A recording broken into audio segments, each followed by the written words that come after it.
Hello friends, welcome to Bhumika kitchen. ನಾನು ನಿಮ್ಮ ಭೂಮಿಕಾ ಸುದರ್ಶನ್. ಇವತ್ತು ಸಿಂಪಲ್ ಆಗಿ ಚಟ್ನಿ ಮಾಡೋದು ಹೇಗೆ ಅಂತ ತೋರಿಸ್ತಾ ಇದ್ದೀನಿ. ಅದರಲ್ಲೂ ಹುರುಳಿ ಚಟ್ನಿ ಅಂತಿದ್ದ ಹಾಗೆ ನಿಮ್ಗೆ ಅನಿಸ್ಬೋದಲ್ವ, ಹುರುಳಿ ಚಟ್ನಿನ ಹೇಗೆ ಅಂತ. ಬನ್ನಿ ಇವತ್ತು ಮಾಡೋದು ಹೇಗೆ ಅಂತ ತೋರಿಸ್ತೀನಿ. ಯಾವಾಗಲಾದರೂ ನಿಮಗೆ ಸಾರನ್ನು ತಿನ್ನೋದಕ್ಕೆ ಬೇಜಾರಾದಾಗ ಅಥವಾ ಸಾರು ಇಲ್ಲದೆ ಇದ್ದಾಗ ಈ ಹುರುಳಿ ಚಟ್ನಿ ಮಾಡಿಕೊಂಡು ನೀವು ಅನ್ನ ಕಲಿಸ್ಕೊಂಡು ತಿಂದು ನೋಡಿ, ಎಷ್ಟು ರುಚಿಯಾಗಿರುತ್ತೆ ಗೊತ್ತಾ. ಮಾಡೋದು ಹೇಗೆ ಅಂತ ತೋರಿಸ್ತೀನಿ. ಸ್ಟವ್ ಆನ್ ಮಾಡಿಕೊಂಡು ಒಂದು ಬಾಣಲಿ ಒಳಗಡೆ 1/4 ಕಪ್ಪು ಹುರುಳಿ ಹಾಕೊಳ್ತಾ ಇದ್ದೀನಿ. ಈ ಹುರುಳಿನ ಕ್ಲೀನಾಗಿ ಶೋಧಿಸ್ಕೋಬೇಕು, ಯಾಕೆಂದರೆ ಕಲ್ಲು ತುಂಬ ಇರುತ್ತೆ ಹುರುಳಿಯಲ್ಲಿ. ಅದನ್ನೆಲ್ಲ ಆರಿಸ್ಕೊಂಡು ಒಂದು ಒಣಗಿದ ಬಟ್ಟೆಯಲ್ಲಿ ಹುರುಳಿನ ಚೆನ್ನಾಗಿ ಒರೆಸಿ ನಂತರ ಈ ಥರ ಹುರ್ಕೋಬೇಕು. ಇದು ಹೇಗೆ ಅಂದರೆ ಒಳ್ಳೆ ಘಮ ಬರಬೇಕು, ಜೊತೆಗೆ ಹುರುಳಿ ದಪ್ಪಕ್ಕೆ ಊದ್ಕೊಳ್ಳುತ್ತೆ. ಅಲ್ಲಿವರೆಗೂ ಮೀಡಿಯಮ್ ಟು ಲೋ ಫ್ಲೇಮಲ್ಲಿ ಚೆನ್ನಾಗಿ ಫ್ರೈ ಮಾಡ್ಕೋಬೇಕು.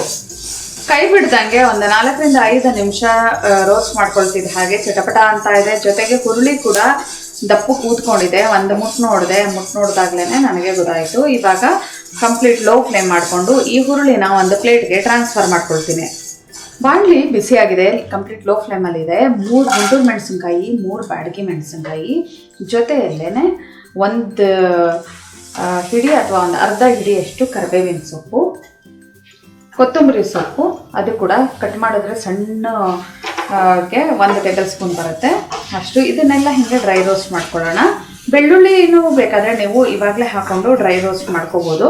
ಆದರೆ ನನಗೆ ಬೆಳ್ಳುಳ್ಳಿದು ಹಸಿದು ಘಮ ಇಷ್ಟ, ಅದಕ್ಕೋಸ್ಕರ ಮಿಕ್ಸರ್ಗೆ ಡೈರೆಕ್ಟಾಗಿ ಹಾಗೆ ಹಾಕ್ಕೊಳ್ತೀನಿ ಅದಷ್ಟನ್ನು. ಕರಿಬೇವಿನ ಸೊಪ್ಪು, ಕೊತ್ತಂಬರಿ ಸೊಪ್ಪಲ್ಲಿರೋಂಥ ಹಸಿ ಅಂಶ ಎಲ್ಲ ಹೋಗಿದೆ. ಸ್ಟವ್ ಆಫ್ ಮಾಡ್ತಾ ಇದ್ದೀನಿ.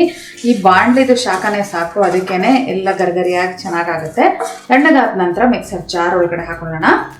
ತಣ್ಣಗಾದ ನಂತರ ಮಿಕ್ಸರ್ ಜಾರ್ ಒಳಗಡೆ ಹುರುಳಿ, ಮೆಣಸಿನ್ಕಾಯಿ ಎಲ್ಲ ಹಾಕೊಂಡಿದ್ದೀನಿ. ನೋಡಿ ಎಷ್ಟು ಗರಿಗರಿಯಾಗಿ ಆಗಿದೆ. ನಾನು ಆವಾಗಲೇ ಹುರಿದಾಗ ಎಷ್ಟು ವೆಟ್ ಅಂಶ ಇತ್ತು, ಇವಾಗೆಲ್ಲ ಹೇಗಾಗಿದೆ.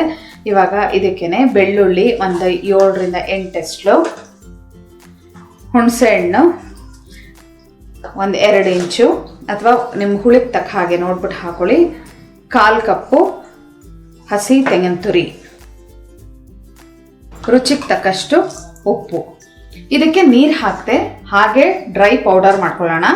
ನೋಡಿ, ಆದಷ್ಟು ಕೈಯಲ್ಲಿ ಮಿಕ್ಸ್ ಮಾಡಿಕೊಂಡು ಬ್ಲೆಂಡ್ ಮಾಡ್ಕೊಂಡು ಈ ಥರ ಪುಡಿ ಮಾಡ್ಕೋಬೇಕು. ಆದಷ್ಟು ಎಷ್ಟು ನೈಸ್ ಪುಡಿ ಆಗುತ್ತೆ ಅಷ್ಟು ನೈಸ್ ಪುಡಿ ಮಾಡ್ಕೊಳ್ಳಿ. ಟೇಸ್ಟ್ ಮಾಡಿ ನೋಡಿದೆ ಉಪ್ಪು, ಹುಳಿ, ಖಾರ ಎಲ್ಲ ಹದವಾಗಿದೆ.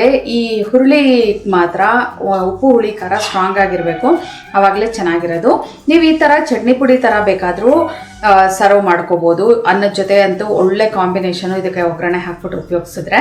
ಆದರೆ ಇವತ್ತು ನಾನು ಗಟ್ಟಿ ಚಟ್ನಿ ಮಾಡ್ತಾ ಇದ್ದೀನಿ. ಇದಕ್ಕೆ ಸ್ವಲ್ಪ ನೀರು ಹಾಕ್ಬಿಟ್ಟು, ಒಂದು 1/4 ಕಪ್ಪು ಕಮ್ಮಿ ನೀರು ಹಾಕ್ಬಿಟ್ಟು ಗಟ್ಟಿ ಚಟ್ನಿ ರುಬ್ಕೊಳ್ಳೋಣ. ನೋಡಿ, ಈ ಹದದಲ್ಲಿ ಇರಬೇಕು. ಗಟ್ಟಿಗೆ ಉಂಡೆ ಕಟ್ಟಿದ್ರೆ ಉಂಡೆ ಆಗಬೇಕು ಈ ಚಟ್ನಿ, ಆ ಹದದಲ್ಲಿ ಇರಬೇಕು. ಈ ಥರ ಉಂಡೆ ಕಟ್ಟಿ ಅನ್ನದ ಮೇಲೆ ಇಟ್ಟು ತುಪ್ಪ ಹಾಕೊಂಡು ತಿಂದ್ರಂತೂ ಎಷ್ಟು ರುಚಿಯಾಗಿರುತ್ತೆ ಗೊತ್ತಾ. ಇದಕ್ಕೆ ಇವಾಗ ಒಂದು ಒಗ್ಗರಣೆ ಹಾಕೊಂಡ್ಬಿಡೋಣ. ಸ್ಟವ್ ಮಾಡಿಕೊಂಡು ಒಂದು ಚಿಕ್ಕ ಬಾಣಲಿ ಒಳಗಡೆ ಅರ್ಧ ಅಥವಾ 3/4 ಟೇಬಲ್ ಸ್ಪೂನ್ ಎಣ್ಣೆ ಒಂಚೂರು ಚೆನ್ನಾಗಿ ಬಿಸಿ ಆಗ್ತಿದ್ದ ಹಾಗೆ ಸಾಸಿವೆ ಚೆನ್ನಾಗಿ ಸಿಡಿಯೋದಕ್ಕೆ ಶುರು ಆಗಲಿ. ಸಾಸಿವೆ ಸಿಡಿಯೋದಕ್ಕೆ ಶುರು ಆಗ್ತಿದ್ದ ಹಾಗೆ ಒಂದು ಚಿಟಕಿ ಇಂಗು, 1 ಗರಿ ಕರಿಬೇವಿನ ಸೊಪ್ಪು, 1 ಒಣಗಿದ ಮೆಣಸಿನಕಾಯಿ. ಒಗ್ಗರಣೆ ಚೆನ್ನಾಗಿ ಮಿಕ್ಸ್ ಮಾಡ್ಕೊಳ್ಳೋಣ. ಕರಿಬೇವಿನ ಸೊಪ್ಪು ಎಲ್ಲಾನು ಸ್ಟವ್ ಆಫ್ ಮಾಡಿಕೊಂಡು ಈ ಒಗ್ಗರಣೆ ತೆಗೆದು ಚಟ್ನಿ ಮೇಲೆ ಹಾಕೊಳ್ತೀನಿ. ಚಟ್ನಿ ಮೇಲೆ ಒಗ್ಗರಣೆ ಹಾಕೊಂಡಿದ್ದೀನಿ. ಇದನ್ನು ಚೆನ್ನಾಗಿ ಮಿಕ್ಸ್ ಮಾಡ್ಕೊಳ್ಳೋಣ. ಎಲ್ಲ ಚೆನ್ನಾಗಿ ಇವನಾಗಿ ಮಿಕ್ಸ್ ಮಾಡ್ಕೊಂಡಿದ್ದೀನಿ. ಸರ್ವ್ ಮಾಡೋದಕ್ಕೆ ಹುರುಳಿ ಚಟ್ನಿ ರೆಡಿ ಇದೆ ನೋಡಿ. ಕಳೆದ ಬಾರಿ ಕೂಡ ನಿಮಗೆ ಈ ಹುರುಳಿ ಚಟ್ನಿ ಪುಡಿ ಎಲ್ಲ ಮಾಡೋದೆಲ್ಲ ತೋರಿಸಿದ್ದೆ.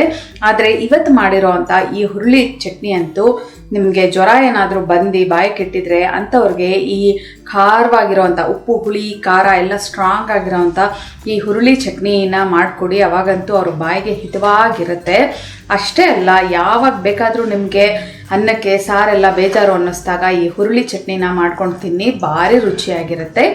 ಇವತ್ತಿನ ಈ ಸಿಂಪಲ್ ರೆಸಿಪಿ ನಿಮ್ಗೆ ಇಷ್ಟ ಆದರೆ ಲೈಕ್ ಮಾಡಿ, ಶೇರ್ ಮಾಡಿ. ಯಾರೆಲ್ಲ ಇನ್ನೂ ಭೂಮಿಕಾ ಕಿಚನ್ಗೆ ಸಬ್ಸ್ಕ್ರೈಬ್ ಆಗಿಲ್ಲ ದಯವಿಟ್ಟು ಸಬ್ಸ್ಕ್ರೈಬ್ ಆಗಿ. Thanks for watching.